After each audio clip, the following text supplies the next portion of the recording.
Hoy vamos a hablar de Kapiladeva, de este avatar, de esta encarnación del Señor, de esta manifestación divina en la tierra. Entonces vamos a estar charlando un poquito sobre él. Vamos a conocerlo, para aquellos que quizás no conocen tanto a Kapiladeva, hablar un poco acerca, digamos, como de su biografía, de su historia en su manifestación acá terrestre. Y después vamos a trabajar, si ustedes me permiten, algunos versos del Srimad Bhagavatam. En el tercer canto del Srimad Bhagavatam está buena parte de la historia de Kapiladeva, y la historia de Kapiladeva se concentra en un sentido en la relación que él tuvo con su madre, con Devahuti, ¿sí?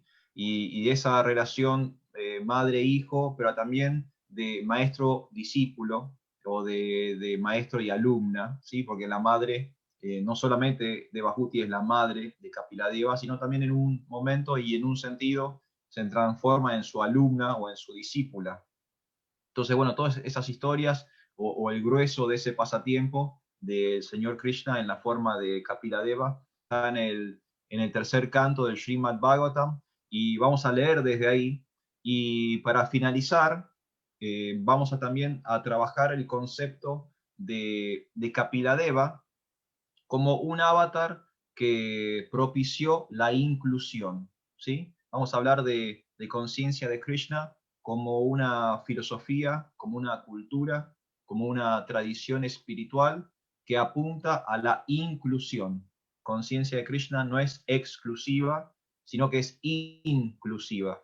Y vamos a ver que cuando el Señor estuvo en el planeta en la forma de Kapiladeva, él fue un gran expositor de la inclusión. Vamos a leer unos versos del Srimad Bhagavatam y también algunos párrafos de los comentarios y los significados de su divina gracia hace Bhaktivedanta Swami Srila Prabhupada, y vamos a ver cómo es que justamente Kapiladeva nos enseña a ser más inclusivos en la vida espiritual. Así que bueno, si ustedes están de acuerdo, esos son más o menos los temas y por donde iríamos el día de hoy. Vamos a hablar primero un poquito sobre Kapiladeva para conocerlo, luego vamos a leer unos versos del Srimad Bhagavatam, y sobre el final vamos a tratar esta idea de la inclusión en la vida espiritual, que tienen que ver con unas instrucciones que Kapiladeva le dio a su madre, a Devahuti. ¿Sí? ¿Les parece bien, bravos? Espero que sí, porque no hay plan B, fue lo que preparé para hoy. Y como siempre digo, cuando alguien tenga algo para decir, o si quieren opinar algo, si tienen alguna realización que quieran compartir, si hay preguntas, si hay dudas, simplemente me interrumpen. No importa en qué parte de la charla yo esté, no hace falta que lleguen hasta el final, me interrumpen y en el momento podemos ir charlando lo que ustedes necesiten que vayamos charlando. Así que bueno, habiendo hecho esta pequeña presentación, vamos a meternos entonces en el tema del día de hoy. Hoy vamos a hablar acerca de Kapiladeva y, como dije, vamos a conocer acerca de él. Vamos a leer unos versos del tercer canto del Srimad Bhagavatam, que es el volumen en donde se concentran buena parte de los pasatiempos de este avatar de Krishna. Y el final de hoy va a ser una especie como de exposición de una de las ideas que le comparte Kapiladeva a su madre Devahuti, y es esto de la inclusión en la vida espiritual. Entonces, para empezar, vamos a hablar de Kapiladeva. Para aquellos que no lo conocen, Kapiladeva es un avatar, una encarnación de Krishna que apareció en Satya Yuga, que es el hijo de Bhahuti y de Kardama Muni, ¿sí? Un gran sabio en la cultura védica. Y específicamente, este avatar, este descenso de Krishna en la forma de Kapiladeva, es para exponer la filosofía Samkhya, ¿sí? Ustedes quizás hayan escuchado esta palabra porque incluso de hecho aparece en el Bhagavad Gita, la filosofía Samkhya, que es muy famosa, muy conocida, y es básicamente, para que lo podamos entender, es la metafísica de acuerdo a los Vedas, ¿sí? El concepto de metafísica de acuerdo a los Vedas. La palabra Sankhya significa enumerar, y lo que intentaban hacer estos filósofos o estos eruditos es enumerar los elementos de la naturaleza material, ya sea burda, el aire, el agua, la tierra, etcétera, etcétera, como también sutil, como por ejemplo la mente, la inteligencia, el falso ego, ¿sí? Entonces, Kapiladeva es un avatar. La palabra avatar significa manifestación o expresión divina. Es una palabra sánscrita compuesta. Ava significa que Dios desciende. Tara significa que Dios cruza o pasa de una dimensión de existencia a otra, que pasa del mundo espiritual al mundo material. Entonces, cuando Krishna quiere tener una experiencia en este plano fenoménico, él aparece como un avatar. Y Prabhupada traduce la palabra avatar como encarnación. Entonces, toda encarnación, toda manifestación, toda expresión divina de Dios en la tierra es algún tipo de avatar. Chaitanya Mahaprabhu es otro avatar, el señor Buda es un avatar. Nosotros ahora en esta era Kali Yuga tenemos el Nama Avatar, o sea, los santos nombres de Dios, como cantó Denupal al comienzo de este encuentro. Eso también es una manifestación de Dios. Dios ahora se nos está expresando a través de su santo nombre. Entonces tenemos el Nama Avatar, ¿sí? Entonces eso significa avatar, y Kapiladeva es uno de estos avatars, ¿sí? Es una de estas expresiones divinas en la tierra.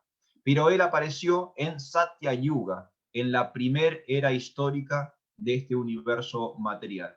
Y sus padres eran Devahuti, su madre era Devahuti y su padre era Kardama Muni, ¿sí? Kardama Muni, uno de los grandes sabios de la antigüedad. En los Vedas van a encontrar muchos pasatiempos de él. En el Srimad Bhagavatam se habla de él muchas veces y hay muchas historias asociadas a Kardama Muni, su padre. Una aclaración que tenemos que hacer con Kapiladeva, que Prabhupada siempre hace esta aclaración cada vez que habla de Kapiladeva, es que en la historia del pensamiento de la India o del pensamiento oriental ha habido varios Kapiladevas, o sea, ha habido varios eruditos o varios sabios con el nombre de Kapiladeva. Y específicamente Prabhupada siempre diferencia Kapiladeva, la encarnación de Krishna, con otro Kapila, que era un ateo, era un filósofo ateo, materialista, ¿sí? Entonces, Prabhupada siempre hace esa distinción. Hay otra persona llamada también Kapila, que era un ateo, era un materialista, no es esta encarnación del Señor del cual vamos a hablar ahora, una figura histórica que se cree que aproximadamente vivió entre el siglo VI y el siglo V antes de Cristo, un escritor y pensador de la India, que también trabajó la filosofía Samkhya, pero desde un punto de vista, digamos, reduccionista, materialista, ateo, ¿sí? También trató el tema de la metafísica del yoga, pero no como Kapiladeva, no como este avatar del cual vamos a hablar el día de hoy, que siempre es consciente de Krishna, sino que este otro filósofo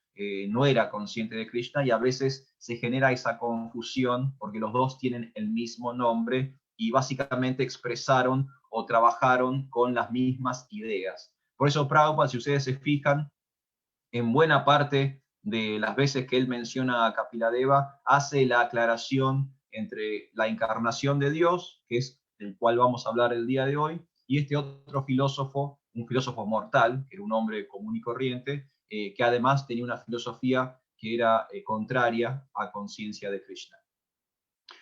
Para ver esa diferencia, para que lo veamos mismo en las palabras de Srila Prabhupada, voy a leer un pequeño extracto del significado del Srimad Bhagavatam 3, 21, 32. Y esto es Prabhupada haciendo la aclaración entre uno y otro. El Señor predijo a Kardama Muni que aparecería en la encarnación de Kapiladeva para propagar la filosofía Sankhya. La gente suele conocer la filosofía Samkhya que propagó otro Kapiladeva, pero esta filosofía Samkhya es diferente a la que el Señor expuso personalmente. Hay dos clases de filosofía Samkhya. Una es la filosofía Samkhya atea y la otra es la filosofía Samkhya devocional. El Samkhya de Kapiladeva, el hijo de Devahuti, es una filosofía devocional. Significado Srimad Bhagavatam 3, 21, 32. Entonces acá tenemos a mismo Srila Prabhupada haciendo esta aclaración que hay dos personas con el mismo nombre. Uno es un avatar, una encarnación de Dios, que vino a enseñar la ciencia de Dios a través de la metafísica, y otro es simplemente un filósofo ateo que también vivió en la India, también vivió en Oriente, tenía el mismo nombre, pero no nos estamos refiriendo a él. Una cosa que también me gustaría aclarar es qué es Sankhya. ¿Qué es el Sankhya? Lo que comenté recién tiene que ver con la metafísica de los Vedas o la metafísica del yoga. Pero como explica Prabhupada recién en este significado, puede haber una metafísica atea, una metafísica material, materialista, y también puede haber una metafísica espiritual que ayude a las personas a regresar al reino de Dios. Y esa es una aclaración que voy a leer ahora, que tiene que ver con el Bhagavad Gita, porque muchas veces creemos que estas cuestiones de la metafísica no tienen que ver específicamente con la vida espiritual. Si hablamos de una metafísica occidental, como por ejemplo que muchas veces quizás en esta parte del planeta podemos conocer la metafísica asociada a, digamos, no sé, Saint Germain, Connie Méndez. Bueno, ahí no estamos hablando de la metafísica devocional, de la metafísica o el Samkhya de Kapiladeva. Estamos hablando de otros procesos, otros caminos, muchos de ellos no necesariamente espirituales. Entonces, en ese sentido, la metafísica occidental no es necesariamente teocéntrica o devocional.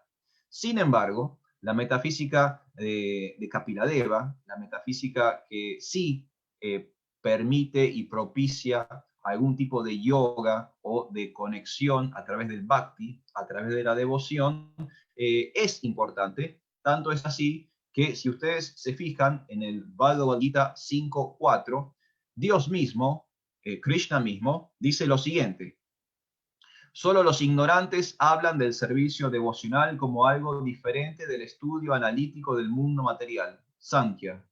Aquellos que verdaderamente son eruditos dicen que aquel que se consagra bien a uno de estos senderos obtiene el resultado de ambos. Bhagavad Gita 5.4. Entonces, hay una metafísica que no nos lleva a Dios, que es simplemente una especie de especulación filosófica, material, reduccionista, atea, pero hay otra metafísica, hay otro Sankhya, que sí es espiritual. Tan espiritual es que Krishna mismo dice en el Bhagavad Gita, en el verso que leímos recién, 5.4, que no habría diferencia entre el servicio devocional y esta metafísica devocional. Y que si uno emprende un proceso o el otro, en última instancia obtiene el mismo resultado. Entonces, bueno, ahí hay unas aclaraciones que quería hacerles. Primero, esta aclaración de que hay dos Kapiladevas en la historia del pensamiento de Oriente. Uno es el avatar o la encarnación de Dios y otro es un filósofo ateo. Y también hay distintas interpretaciones o entendimientos respecto a qué es la metafísica, si la metafísica es espiritual o no. Y la realidad es que hay un tipo de Sankhya atea, una metafísica que no lleva a Dios, que es una simple especulación mental árida, y hay otra metafísica que sí permite el camino del bhakti o el camino de la devoción. ¿Sí? Entonces, hechas estas aclaraciones, bueno, espero que todos estén bien. Si alguien tiene una pregunta o si algo no se entendió hasta ahora, me recuerden que me pueden interrumpir cuando ustedes quieran y vamos a ir aclarando o charlando de lo que ustedes necesiten saber. Yo tengo una pregunta. Sí, Prabhu. Esta aclaración que hace Srila Prabhupada realmente fue muy buena porque, porque acá muchas escuelas de yoga explican la enseñanza de Kapiladeva, no Kapiladeva, sino de Kapila, De Kapila. Kapila Muni le llaman, y es toda todo impersonal o todo ateo, ¿no? Le llaman Sí, impersonal, es muy ateo. Y siempre enseñan de que es una escuela filosófica que está en la India como algo como universitario, una cosa así. Eso es lo que nosotros en otro momento de nuestra vida pudimos haber escuchado toda esa versión de Kapila. sí, Y sí, cuando sí, nos, sí. Tal cual, Prabhu. Es exactamente lo que usted está diciendo. Y de hecho, esta otra vertiente del Samkhya, esta metafísica impersonal, como usted comenta, la metafísica de Kapila, no de Kapila Deva, de Kapila Muni. En un sentido puede como asimilarse a lo que nosotros entendemos como las ciencias fácticas, ¿sí? O las ciencias duras. Por eso, dentro del mundo académico oriental, tiene esta posición como de universitario, como un conocimiento superior, ¿sí? Y de hecho, el Samkhya Yoga, o la filosofía Samkhya, es una de las 6 filosofías principales de la India. Ustedes saben, ¿no? La India hay muchas escuelas filosóficas, hay muchas tradiciones, hay muchas sampradayas, mucho linaje hay en la India.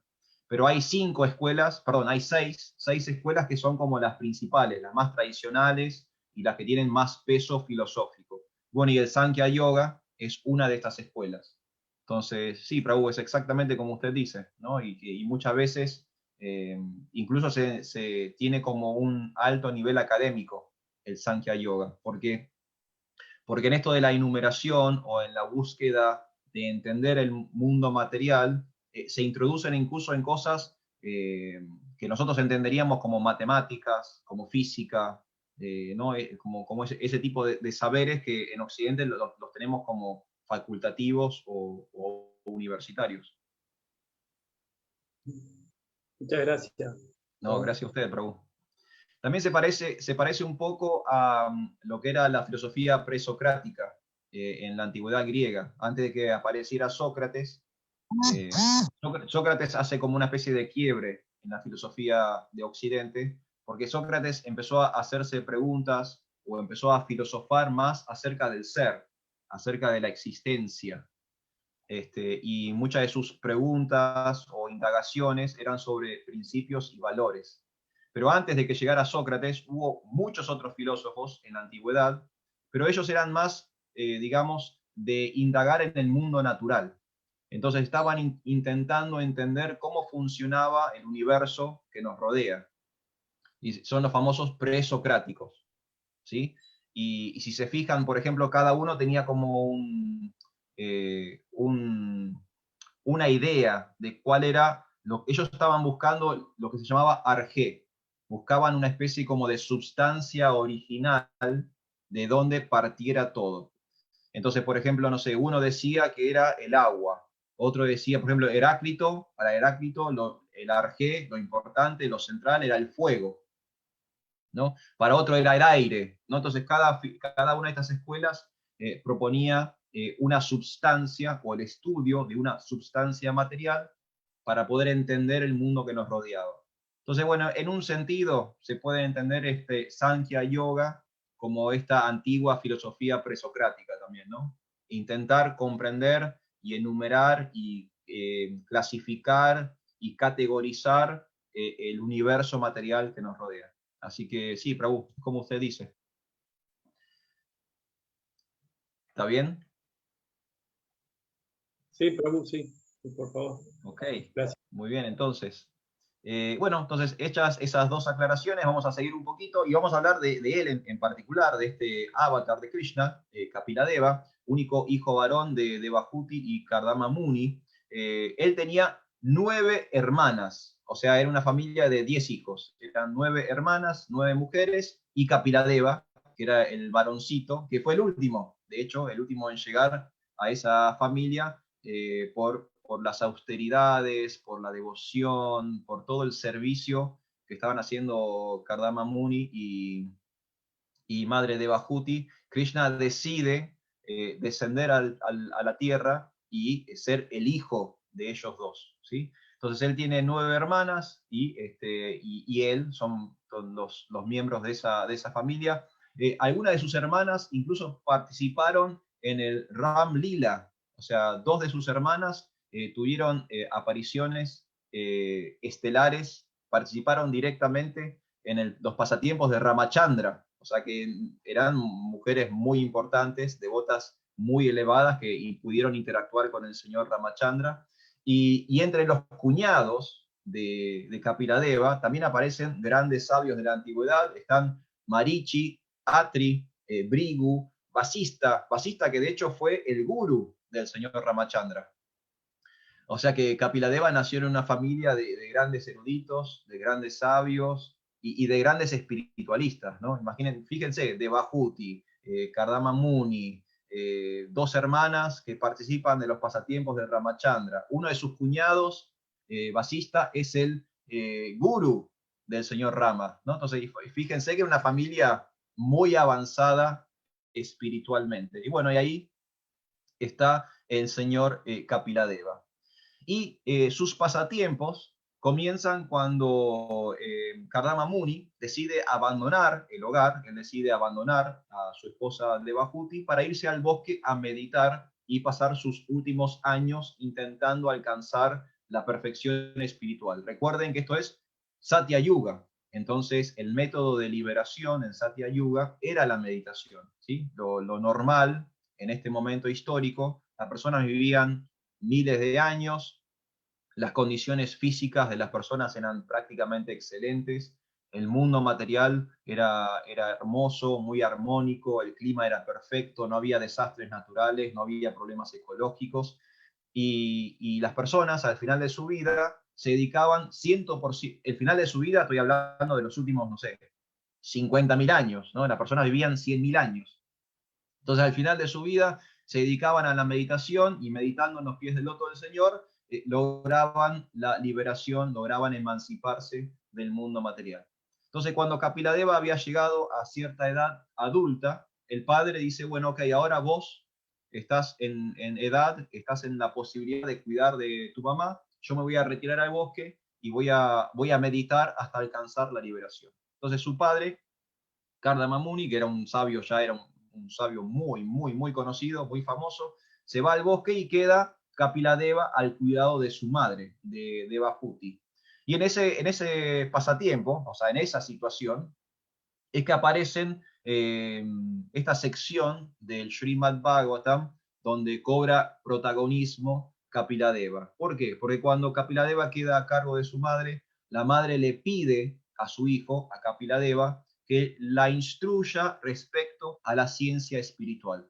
Y Kapiladeva, siendo Dios mismo, empieza a explicarle la ciencia del Bhakti Yoga, la teología de conciencia de Krishna, a su propia madre, a Devahuti.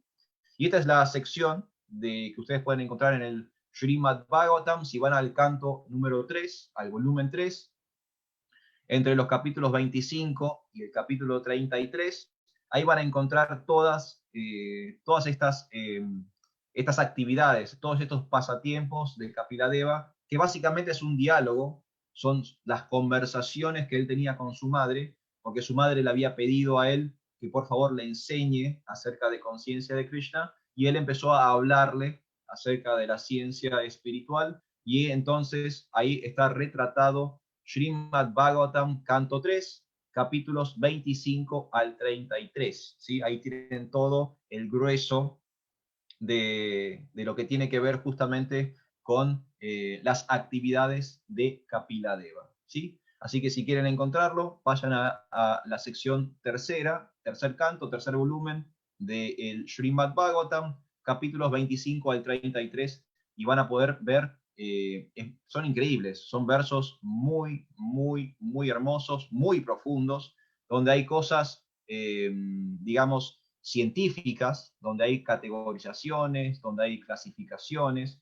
pero también hay mucho néctar devocional, ¿sí? Hay mucho amor por Dios, ¿sí? No es simplemente ciencia dura o ciencia fáctica, no es simplemente darle jerarquía o niveles a la existencia material, sino que también, siendo que Krishna es Dios mismo, también hay mucho bhakti, hay mucha devoción. Por eso Prabhupada hacía esta aclaración de que hay una metafísica que tiene que ver con el amor por Dios, ¿sí? Hay una metafísica occidental atea, pero también hay una metafísica que viene desde los Vedas, que viene desde el Bhakti, y tiene que ver con la devoción al Señor.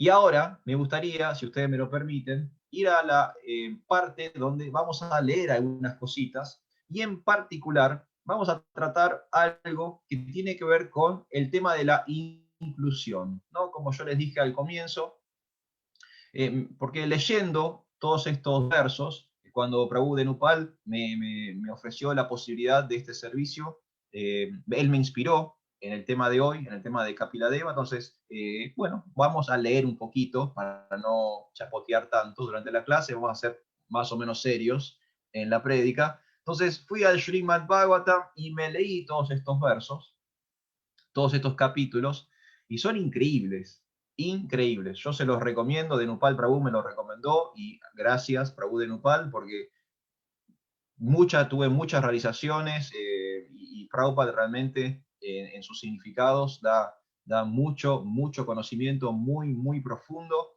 Y de estas realizaciones, a mí me gustaría compartirles la que más me quedó resonando a mí, que fue el tema de la inclusión. Yo iba leyendo estos versos y todo el tiempo aparecía la idea de que conciencia de Krishna es para todo el mundo y que todos tienen en potencia el acceso a la ciencia divina. Por ejemplo, y yo me puse a pensar, ¿no? Porque fíjense, todo este pasatiempo está ocurriendo con Devahuti, una mujer, una madre. Ella está recibiendo el conocimiento trascendental de labios de su hijo, que además es el ser supremo, ¿no? Entonces, las mujeres, ¿no? Como personas que tienen acceso a conciencia de Krishna. Y esto ya está ocurriendo en Satya Yuga. Estamos hablando de hace millones y millones y millones de años atrás. Ya las mujeres tenían o cumplían un rol predominante en nuestra tradición, ¿no? Entonces, a veces cuando hoy vemos o escuchamos o vivenciamos casos que tienen que ver con la discriminación o que la mujer es esto y la mujer es otro, me parece que está como contradiciéndose con el mensaje original, porque si ya en Satya Yuga, hace millones de años atrás, una mujer pudo acceder a este conocimiento trascendental tan importante, me parece que quizás conciencia de Krishna va por otro lado.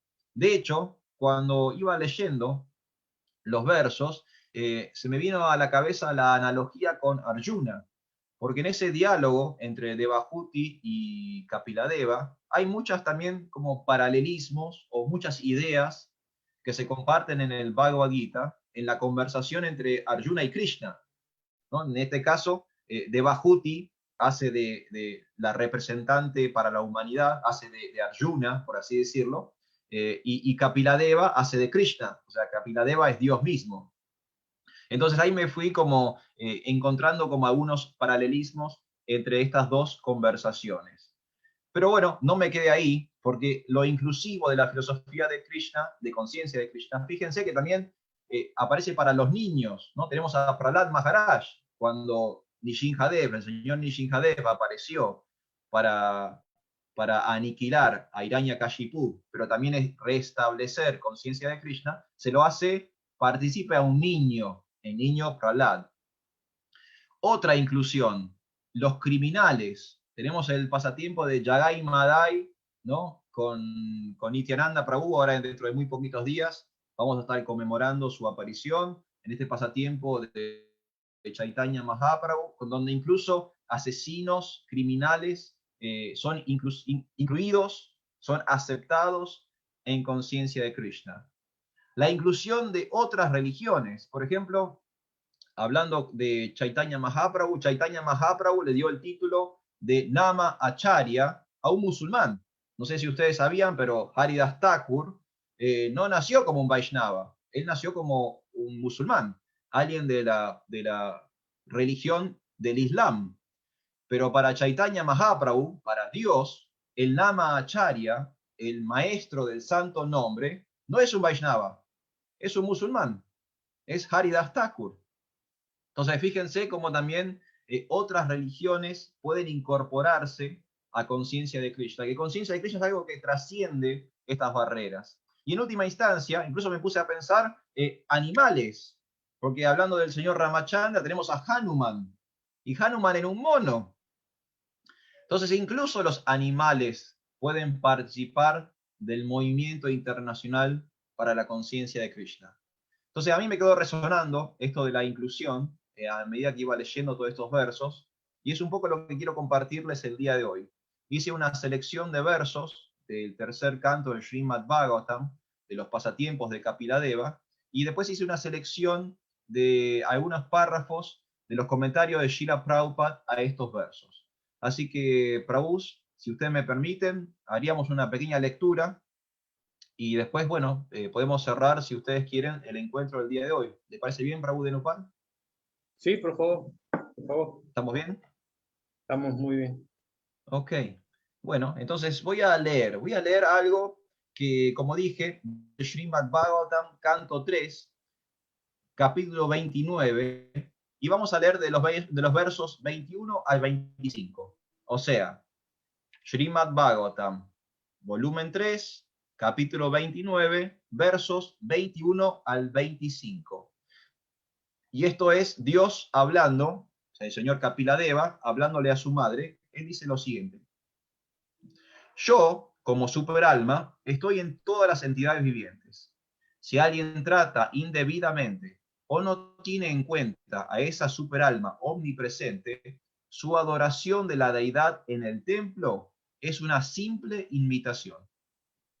Aquel que adora a la deidad de Dios en los templos, pero no sabe que el Señor Supremo, como Paramatma, está en el corazón de todas las entidades vivientes, ciertamente está bajo el influjo de la ignorancia, y se le compara con el que ofrece oblaciones a las cenizas. Aquel que me ofrece respeto a mí, pero que tiene envidia de los cuerpos de los demás, siendo por lo tanto un separatista, nunca tendrá paz en la mente, debido a su comportamiento enemistoso hacia las demás entidades vivientes. Mi querida madre, aunque adore con los rituales y los utensilios adecuados, la persona que ignora que estoy presente en todas las entidades vivientes nunca me complace con su adoración de mis deidades en el templo. Ejecutando sus deberes prescriptos, el devoto debe adorar a la deidad de la suprema personalidad de Dios hasta que descubra mi presencia tanto en su propio corazón como en los corazones de las demás entidades vivientes. Entonces, estos son versos que van del 21 al 25 del tercer canto del Srimad Bhagavatam, capítulo 29. ¿Sí? Y este es Kapiladeva, esto es Dios hablándole a su madre, Devahuti, respecto a la inclusión. Y cómo, como devotos, debemos poder ver a Dios en todos, en absolutamente todos, ¿sí? En el otro, que también es uno de los versos famosos del Bhagavad Gita, donde Krishna le explica a Arjuna que él tiene que ver a Paramatma, que él tiene que ver la chispa divina en todos, en el elefante, en el brahmana, en el perro, ¿sí? Etcétera, etcétera, etcétera. Bueno, acá algo muy similar está ocurriendo entre Kapiladeva y Devahuti. Y para reforzar estas ideas, me gustaría compartirles algunos de los comentarios de Srila Prabhupada a estos versos. Yo hice una selección, porque los comentarios son bastante extensos, entonces para no leer 5 comentarios de corrido, hice una selección de los distintos comentarios o significados que da Srila Prabhupada entre estos versos. Prabhupada dice: el que adora a la deidad en el templo, pero no muestra respeto hacia los demás, es un devoto situado en el plano material, en la etapa más baja del servicio devocional. Si una persona es inocente y no conoce su relación con Krishna, el devoto avanzado debe tratar de ocuparla en el servicio de Krishna. Una persona avanzada en el proceso de conciencia de Krishna puede ocupar no solo a los seres vivos, sino todo en el servicio de Krishna. La suprema personalidad de Dios, por medio de su expansión plenaria, la superalma, está en todas las entidades vivientes. Por lo tanto, las personas que profesan su pertenencia a alguna religión, pero no sienten la presencia de la suprema personalidad de Dios en toda entidad viviente y en todas partes, está bajo la modalidad de la ignorancia. Cuando alguien, sin estar preparado con este conocimiento de la omnipresencia del Señor, simplemente se apega a los rituales de un templo, iglesia o mezquita, es como si ofreciese mantequilla a las cenizas en vez de ofrecérsela al fuego. Si se ignora la presencia de Dios en toda entidad viviente, cualquier supuesto avance material o espiritual de la civilización humana está bajo la influencia de la modalidad de la ignorancia. La visión del devoto debe ser perfecta. Debe hacer caso omiso a las diferencias corporales y ver solamente la parte integral del Señor Supremo, y al propio Señor Supremo en su expansión plenaria como superalma. El devoto nunca tiene en cuenta la expresión física de determinado tipo de entidad viviente. El Señor siempre está deseoso de liberar a las almas condicionadas que están enjauladas en cuerpos materiales. Los devotos tienen la obligación de llevar a esas almas condicionadas el mensaje o el deseo del Señor e iluminarlas volviéndolas conscientes de Krishna. Incluso las en ser humano pueden elevarse al estado de conciencia de Krishna. Shivananda Sena, un gran devoto del señor Chaitanya, por ejemplo, liberó a un perro alimentándole con prasada. Debemos ofrecer muchas cosas valiosas a la deidad, pero si no tenemos verdadera sensibilidad devocional, ni somos sensibles a la presencia del Señor en todas partes, estamos faltos de servicio devocional. En ese estado de ignorancia, no podemos ofrecer al Señor nada aceptable. No debemos estar satisfechos tan solo con desempeñar apropiadamente nuestros deberes. Debemos comprender la relación que nosotros y todas las demás entidades vivientes tenemos con la suprema personalidad de Dios. Sin esa comprensión, debemos entender que, a pesar de nuestro correcto, son significados del Srimad Bhagavatam 3:25, ¿sí? Y aquí tenemos entonces la palabra de Srila Prabhupada en relación con los versos que había leído anteriormente de este pasatiempo entre Kapiladeva y Madre Devahuti. Y esta idea de la inclusión.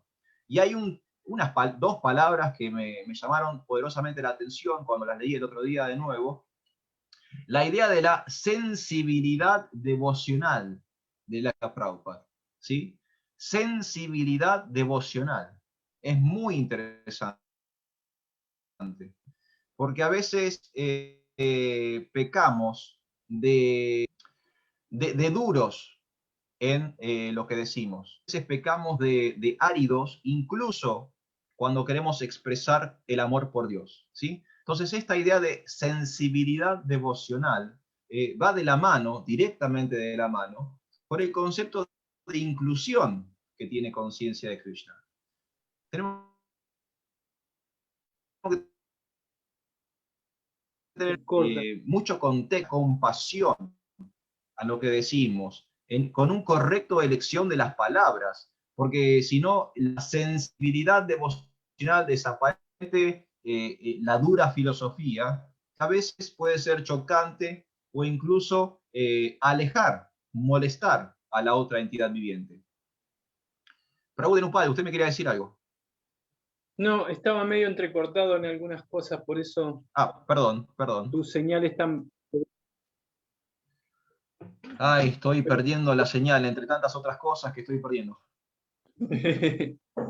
No, me gustaría que vuelvas con el tema de sensibilidad, que dijeras todo, porque se entrecortó ahí. Sí, ok, bueno.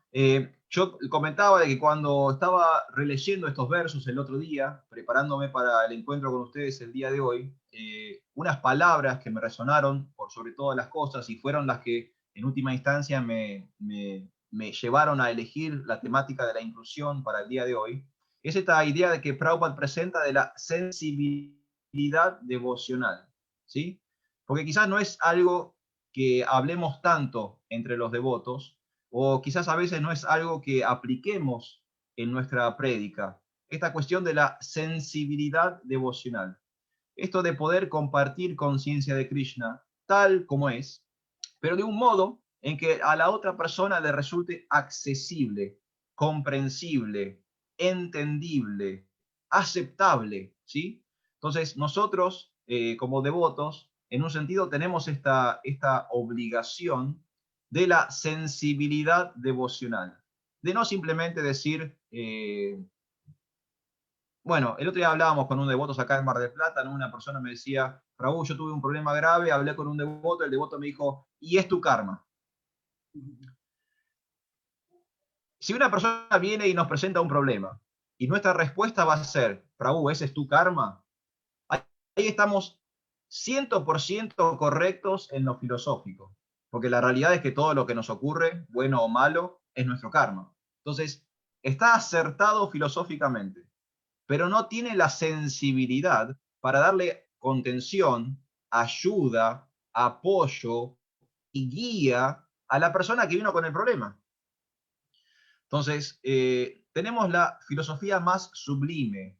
¿Por qué no incorporarle a la filosofía más sublime una buena cuota de sensibilidad devocional para que las personas puedan llevarse la filosofía más sublime y aplicarla prácticamente a sus vidas? Y me parece que eso tiene que ver, los versos que leímos el día de hoy, de eso tiene que ver los significados de Srila Prabhupada que compartíamos el día de hoy, y de eso tiene que ver el concepto de inclusión. Porque si realmente creemos que Srila Prabhupada construyó una casa donde pueden vivir todos, entonces más vale que pensemos en una casa grande, porque en un lugar donde pueden vivir todos, no es un lugar chiquito, estrecho, exclusivo, es un lugar más bien amplio. Y tenemos que empezar a ejercitar esta sensibilidad devocional para saber que voy a tener que compartir esta casa que Srila Prabhupada nos dio con muchísimas otras personas, muchísimas otras entidades vivientes. Entonces, ese es un poco el tema que yo quería compartirles el día de hoy con ustedes, porque es el tema que más me resonó cuando estuve leyendo estos versos el otro día, ¿no? La idea de que conciencia de Krishna es para todos, que nosotros como personas que compartimos conciencia de Krishna, tenemos que ser no solo eruditos en la filosofía, sino que también tenemos que ser cálidos como seres humanos. Tenemos que ser sensibles como seres humanos para poder compartir la mejor filosofía del mundo de la mejor forma posible. Entonces, eso es un poquito lo que yo quería compartir con ustedes, esta idea de inclusión, de sensibilidad devocional, que a veces yo me hago cargo, carezco de esa sensibilidad, pero también tengo que educarme a mí mismo en poder estar más en sintonía, más empático con la otra persona, a modo tal de que no simplemente tengamos un debate filosófico, sino que realmente podamos compartir de corazón a corazón el amor puro por Dios. No sé, Prabhu de Nupal o algún otro devoto mayor que se encuentre en la audiencia, si quiere también compartir alguna realización al respecto, si tienen experiencias de sensibilidad devocional que quieran traer a la mesa, y así nos podemos iluminar entre todos. Bueno, yo tengo una experiencia. Durante mucho tiempo nosotros, antes de llegar a los devotos, practicamos otro estilo de yoga. Y siempre queríamos incluir, si nos sentimos bien, nosotros queremos atraer a otras personas, ¿no? Y mi cuñada siempre estuvo por los chicos, porque uno tiene esa relación y todo. Entonces nosotros siempre queríamos predicar de la forma de capilar. Por eso me ayudó mucho Qué entenderlo. bueno. Sí, pero acá eso pasó hace como 10, 15 años atrás. Entonces, cuando vino mi guru, Bhakti-Bhushan Swami Maharaj, mi cuñada tuvo ella participó nos ayuda siempre, siempre nos ayudó. Y ella participó en una obra de teatro. De la obra de teatro lo conoció a nuestro guru, y luego vino a casa en las reuniones que se dieron. Y cuando vino quedó, porque vio la verdadera pureza de un devoto puro. Y un Claro. devoto puro es sensible. Nosotros Sí, comprobamos totalmente. Y aparte, a partir de ahí, es increíble cómo ha cambiado todo este año que pasó. y todo, y sí, y está haciendo. Entonces vemos la evolución de las personas. Una persona que decíamos, no entiende nada, está el que no entiende, sos vos, no es la otra persona. La otra persona tiene su tiempo. Y lo maravilloso es que pudo entender el mensaje de nuestro gurú. Dice, hay cosas que no entiendo, no sé, pero qué fuerza que tiene, la sentí en mi corazón. Eso se Claro. llama sensibilidad. Sí, Un devoto sí, sí, puro totalmente. tiene, entonces, sensibilidad devocional. Si había algo que cuando yo leí por primera vez a Kapiladeva, no, el hijo de Bhakti, fue ese aspecto. Fue el segundo libro que leí de los Hare Krishna y un libro que me encantó. Y a pesar de que no entendía filosóficamente muchas cosas, me gustó, me gustó y siempre que se puede, tenía tiempo, lo trato de leer.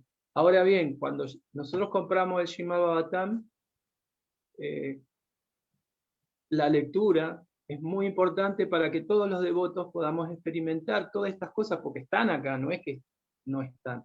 Entonces es deber nuestro ver esa presencia de lectura que tenemos que tener. Y me hago cargo porque si uno no la tuvo anteriormente, porque perdía el tiempo en otras cosas, ahora que por la pandemia, una pandemia, pudimos hacer otra resolución de nuestra propia vida, uno empieza a ver los cambios y la gracia de los maestros espirituales. Profesor, yo Solamente. Sí, quiero decir, Y Krishna Priya quería decir algo. Hare sí, Krishna, sí. pregunta. Muchas gracias por la Haribol. clase. Haribol.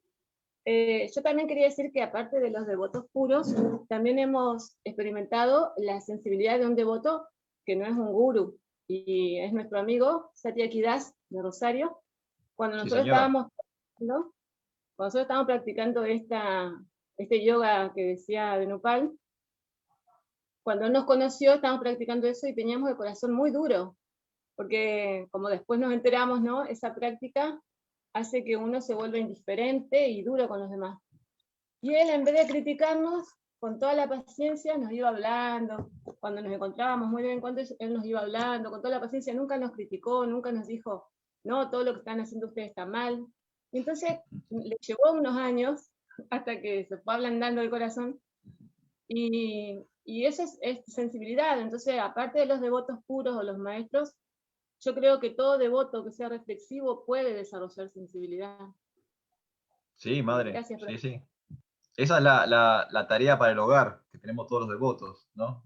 Volvernos más sensibles. Esa es sí, la tarea que tenemos que emprender todos los días, porque tenemos que ser más a corazón abierto, tenemos que ser más empáticos, tenemos que ser más amorosos, entender que el Bhakti Yoga es un yoga de las emociones, ¿no?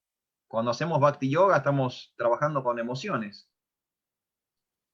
Y cuando interactuamos con otras personas estamos estableciendo otros vínculos y otras relaciones. Y hay que ser muy, muy cuidadoso, muy amoroso. Como dice un poeta urbano, rockero, contemporáneo, todo es en vano si no hay amor. ¿Sí? Y también es en vano conciencia de Krishna si no hay amor. O sea, si solo vamos a explicar reglas y regulaciones y rituales y filosofía que la mayoría de las personas no puede entender, entonces la estrategia está como fallando. No tenemos que abandonar los rituales, no tenemos que abandonar el comportamiento, el buen comportamiento, no tenemos que abandonar las reglas y las regulaciones, pero tenemos que intentar compartir todo eso de una forma lo suficientemente amena y sensible para que todos los demás puedan comprender cuál es nuestra filosofía, cuál es nuestra teología y cuál es el objetivo, ¿no? Y como hizo Satyaki con ustedes, ser pacientes, ser amorosos, ¿no? Ser sensibles. Tenemos que ser seres sensibles.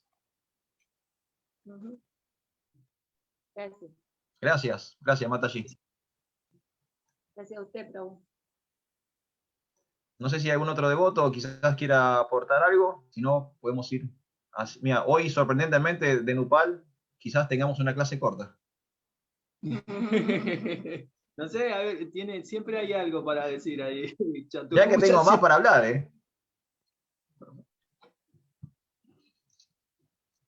De Baquinanda, si dejó de comer. No, también, no hace falta, no vamos a obligar a nadie a que aporte, pero bueno, sí quería aprovechar esta oportunidad, ya que Donupal me dio este hermoso servicio de poder estar con ustedes el día de hoy. Simplemente, nada, compartir con ustedes algo que a mí me resonó de la lectura de todos estos versos, la idea de la inclusión, de no importar posiciones sociales, de no importar religiones, ¿no? Porque Prabhupada en un momento dice, no importa si es una mezquita, si es una iglesia, si es una sinagoga, tenemos que, Prabhupada muchas veces hablaba del concepto del brahmana liberal. Esto no sé si ustedes lo han leído en los libros de Prabhupada, ¿no? Muchas veces Prabhupada, cuando habla del brahmana, dice que el brahmana es liberal. Entonces, ¿en qué sentido entender esta cuestión liberal? ¿Significa que es una persona que hace lo que quiere, que no tiene parámetros, que no tiene límites, que es un libertino? No, liberal significa que es alguien de corazón abierto, que tiene un corazón lo suficientemente grande que puede amar a todos, que puede amar a todos. No somos Krishna, ¿no? No somos el bien queriente de todas las entidades vivientes. Va a haber relaciones más tirantes, menos tirantes, relaciones más intensas, menos intensas. Hay relaciones que son preferibles tener a la distancia, porque a la cercanía sacamos chispas, pero independientemente de eso, tenemos que ser lo suficientemente sensibles de aceptar al otro, e incluso aceptar al otro a la distancia, e incluso aceptar que somos diferentes, aceptar que estamos en desacuerdo, ¿no? Porque tenemos esa tendencia a querer tener la razón. Y a veces no es necesario tener la razón, a veces es necesario entender que pensamos distintos y que por ahí pensamos distinto en un punto, pero estamos de acuerdo en un montón de otras cosas. Pero estamos dejando de lado todo lo que estamos de acuerdo por la única cosa en que estamos en desacuerdo. Entonces es una falta de sensibilidad también. Y es un ejercicio, ¿no? Una tarea para el hogar, para todos los devotos. Empezar a trabajar nuestras emociones espirituales para tener la sensibilidad devocional para poder cumplir con nuestra tarea en la tierra, que es compartir conciencia de Krishna. ¿O no, Prabhu? Me gustaría hacerle una pregunta más. Me gustaría siempre, me gustaría que definiera bien qué sentimiento, ¿no? Cuando uno es muy sentimental y un sentimiento de lo que estamos hablando que es totalmente diferente. Me gustaría hacer que diera bien el ejemplo, qué es una cosa sentimental y otra cosa, un sentimiento que viene ya de una realización, de ver a Dios reflejado. Me gustaría que hiciera esa Muy bueno, Prabhu. específicamente. Me hizo una pregunta muy difícil. Me está poniendo en un aprieto. Bueno, perdón. En mi humilde entendimiento, los sentimientos o las emociones a priori no son malas, porque a veces se nos explica, por ejemplo, que no tenemos que ser seres sentimentales o seres emocionales. Y la realidad es que nosotros no podemos no ser sentimentales o emocionales, porque somos espíritu, y el espíritu no es materia. O sea, ontológicamente, de forma natural, de forma existencial, hay emociones y hay sentimientos. Es lo que hay mucho de esta información, hay mucho de esto en el Chaitanya Chaitamrita. Y hay emociones y sentimientos espirituales, se llama Baba, ¿sí? Baba, las emociones y los sentimientos espirituales. Y nosotros, esos son los sentimientos buenos, las emociones buenas que tenemos que cultivar, que desarrollar y que tenemos que compartir con los demás. Pero sí es cierto que hay sentimentalismos o hay sentimientos y emociones, digamos, malas o tóxicas o negativas. Y esas son las emociones o los sentimientos que hay que empezar a evitar. o que hay que empezar directamente a erradicar. Una percepción que yo tengo con esto, Prabhupada explica, ¿no? Que cuando Prabhupada explica la relación entre filosofía y religión, ¿no? Que él dice que tiene que haber un combinado entre filosofía y religión. Y Prabhupada básicamente está respondiendo a tu consulta de Nupal, porque Prabhupada está diciendo que tiene que haber un equilibrio entre lo racional y lo emocional. Si hay un desequilibrio en la balanza y todo se vuelve racional, analítico, entonces tenemos el peligro que explicaba Madre Krishna Priya recién, de volverse árido, de volverse duro de corazón. Tengo mucha información, tengo mucho conocimiento, pero no estoy desarrollando la sensibilidad. Entonces, cuando quiero compartir lo que sé, lo comparto de una forma tan seca que no le gusta a nadie, ¿no? Pero ¿qué pasa si hay un desequilibrio para el otro lado, para el sentimentalismo o para la emocionalidad? Entonces, el peligro ahí es que yo simplemente estoy diciendo lo que me parece, pero no lo estoy pudiendo fundamentar o no lo estoy pudiendo contextualizar analítica o racionalmente. Entonces, es simplemente lo que yo siento, lo que a mí me parece, lo que me surge, lo que me pinta, lo que estoy experimentando. Pero no necesariamente es una realidad, porque yo puedo estar experimentando cosas que no están sujetas a algo racional o algo analítico. Entonces tenemos que hacer ese equilibrio. El sentimentalismo no es bueno. La emocionalidad no es buena. Pero tampoco es bueno ser árido, ser seco, ser de corazón duro. Tenemos que lograr cierto equilibrio entre lo racional, analítico, la ciencia, la filosofía y lo sentimental, lo emocional, lo humano y lo religioso, ¿sí? ¿Cómo hacerlo? Creo que una de las cosas fundamentales para poder lograr eso, Prabhu, es lo que usted dijo, de que tenemos que estudiar, tenemos que dedicarnos un poquito más al estudio de nuestra ciencia espiritual, porque en el estudio de la filosofía de conciencia de Krishna hay muchas herramientas, muchísimas herramientas. Por ejemplo, hoy estamos leyendo que Prabhupada usó las palabras sensibilidad devocional. Es increíble que Prabhupada haya usado ese concepto o haya compartido ese concepto, ¿no? Y está ahí, está en los libros de Prabhupada. Sensibilidad devocional, escrito por el propio Srila Prabhupada.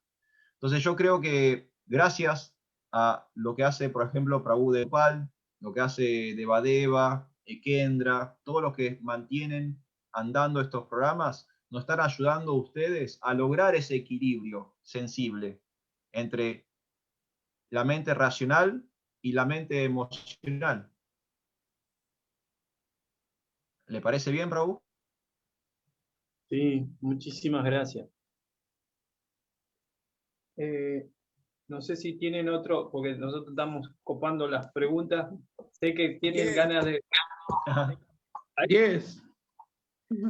No, yo me quedé callado porque siempre tengo la opción de intervenir, pero siempre dejo que intervenga otro, siempre antes que yo.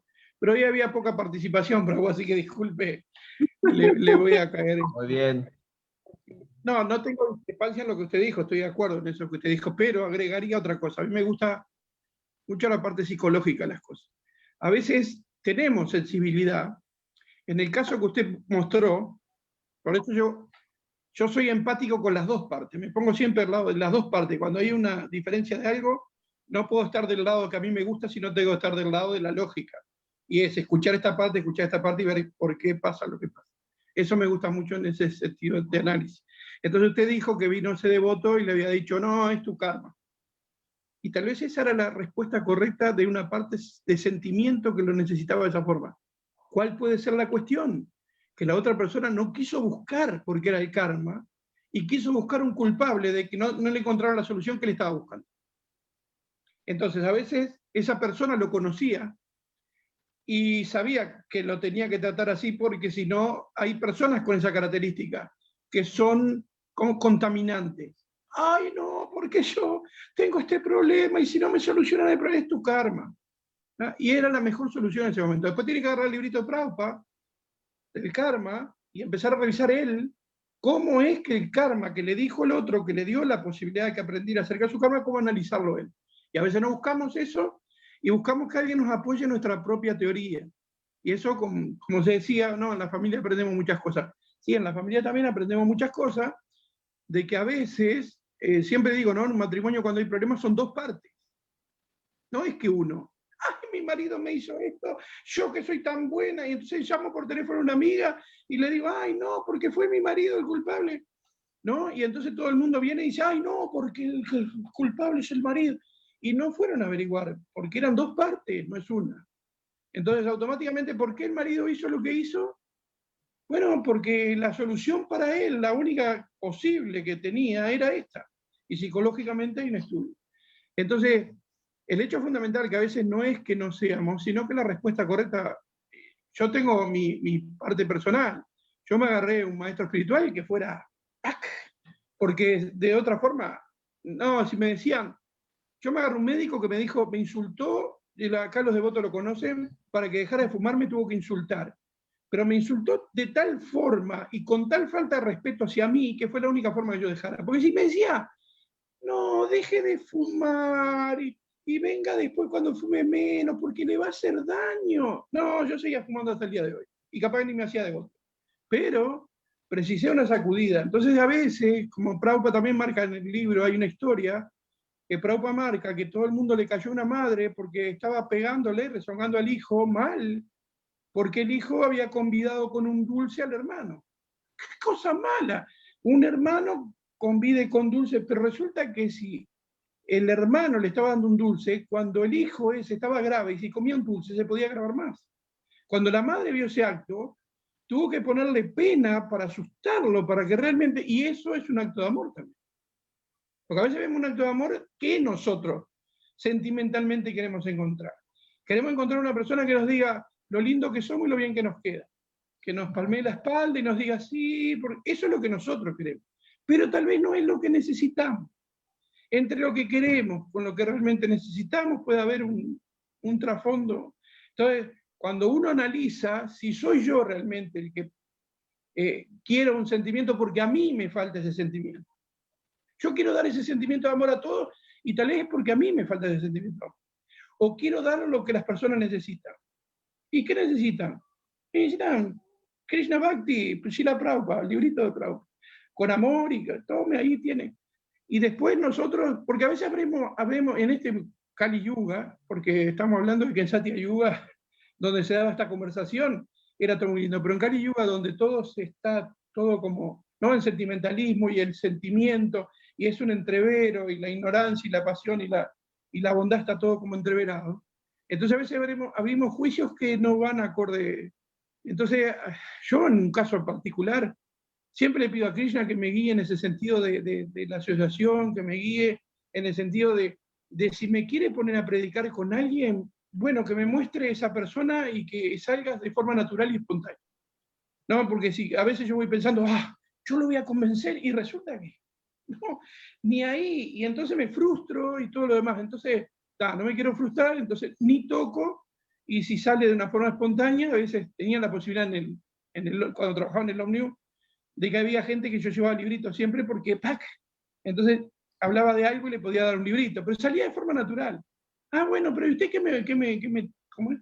¿Qué tiene para darme? Para que, justo acá, mire, tengo este librito, que pumpa, y se llevaban un librito. Pero salía de forma natural, porque a veces nosotros, pensamos que estamos haciendo, o que la persona necesita eso y necesita todo lo contrario. Y psicológicamente estamos tan afectados que a veces tampoco podemos determinar. Entonces, bueno, trato de dar lo mejor que puedo, trato de ser empático lo mejor que puedo, pero voy a dar aquello a lo que esté, porque si abro juicios acerca, ¿no? Siempre el teléfono tiene eso. La persona que llama es la persona que quiere contarme su punto de vista. Pero el otro no me llamó para contarme su punto de vista, porque no le interesaba capaz justificarse. Y yo me quedé con este punto de vista y hice un mal juicio sobre eso. Entonces, a veces, por eso digo, esto es controversial, disculpe, no quería enfocarme. No, está bien. Pero está bien, digo, y hay otra de parte hecho de verla. coincido. Coincido, Hay Prabhu, otra, coincido con usted.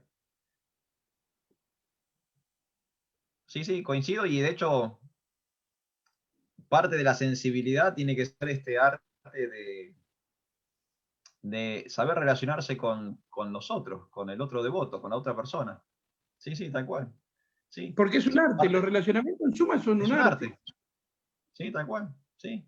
Y la sensibilidad también corresponde, ¿no? A, como usted dice, a entender las dos, escuchar las dos partes, por lo menos escuchar las dos partes.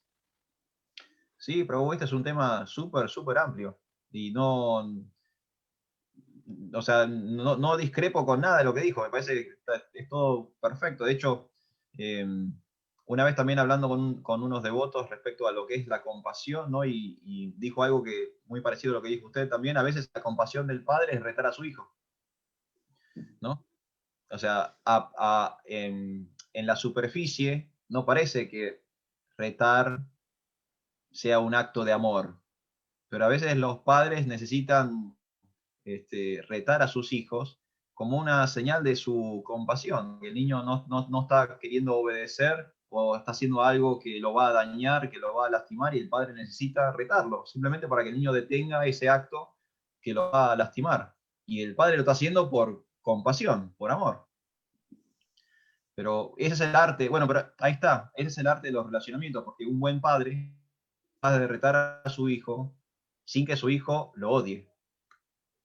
Sí, Entonces, un buen padre puede retar a su hijo y a los hijos estar jugando con su hijo y no rompió la relación con su hijo.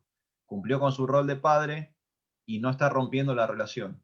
Y esa es la sensibilidad que tenemos que adquirir, porque a veces como devotos rompemos relaciones, porque dijimos algo de una forma que no era lo suficientemente empática. Entonces está bueno esto que usted dice, que si en nuestra sinceridad podemos decirnos las cosas tal como son, y no lastimarnos los unos a los otros o quebrantar nuestra relación, es para eso perfecto, ¿no? Es como el padre que puede retar a su hijo y después lo lleva a jugar a la pelota de la plaza y la pasa mal, ¿no? O sea, yo tengo esa experiencia con mis propios hijos, ¿no? De haberlos retado y después a la media hora estamos en el piso jugando, está igual. ¿no? Y tenemos esa sensibilidad, ese arte, ese tacto, también lo que tenemos que encontrar en conciencia de Krishna con los devotos y con los demás. Sí. Quería agregar algo más, por favor. Ahí Usted es en el el dueño del mismo programa, bro. el texto, nada, El que le pagan más. Claro, usted me está pagando a mí, así que. el texto 27, por ejemplo, si seguimos en el texto 27, 29-27, dice en la traducción, en consecuencia, por medio de atenciones y caridad, así como por medio de tratos amistosos, y con una visión ecuánime hacia todos, el devoto debe granjearse mi favor, pues yo resido en todas las criaturas y soy su mismo ser. Sí, muy bueno. Y ahí tenemos, ¿no? Ahí tenemos, sí, todo lo que estuvimos charlando hoy. Sin palabras. Claro, Realmente no, es maravilloso el Srimad Bhattan. Quien puede tenerlo en la mano o si no lo tiene en papel, lo puede tener en el Veda base, o sea, no hay excusa. no hay excusa. Y mira, Prabhu, me das el pie perfecto para que hagamos un cierre, ¿te parece? Porque traje algo para el final que tiene que ver Bueno, con la importancia de estudiar este pasatiempo. Todo esto que estuvimos charlando el día de hoy es sumamente importante, tan importante que mismo Srila Prabhupada en el significado del Srimad Bhagavatam 3, 33, 37 dice lo siguiente: la narración acerca de Kapiladeva y de Bhuti, su madre, es tan perfecta y trascendental que con solamente escucharla o leerla obtenemos el objetivo de perfección más elevado de la vida, pues nos ocupamos en el servicio amoroso de los pies del loto de la suprema personalidad de Dios. No cabe duda de que Devahuti, que tuvo al Señor como hijo y siguió tan fielmente las enseñanzas de Kapiladeva, alcanzó la perfección más elevada de la vida humana. Significado de Srila Prabhupada, Srimad Bhagavatam 3, 33, 37. Así que fíjense lo importante que es dedicarnos a estudiar este pasatiempo, que con solo escucharlo, con solo leerlo, podemos volver a casa al reino de Dios. Así que muchas gracias, Prabhu de Nopal, que nos está dando la oportunidad a todos a volver a casa, a volver con Dios. Y algún día, después de estar ahí a los pies del loto de Krishna mismo, gracias, Prabhu de Nopal, Madre Krishna Priya, Kendra Prabhu, Deva Deva y todos los que hacen posible estos grandes programas. Muchas gracias.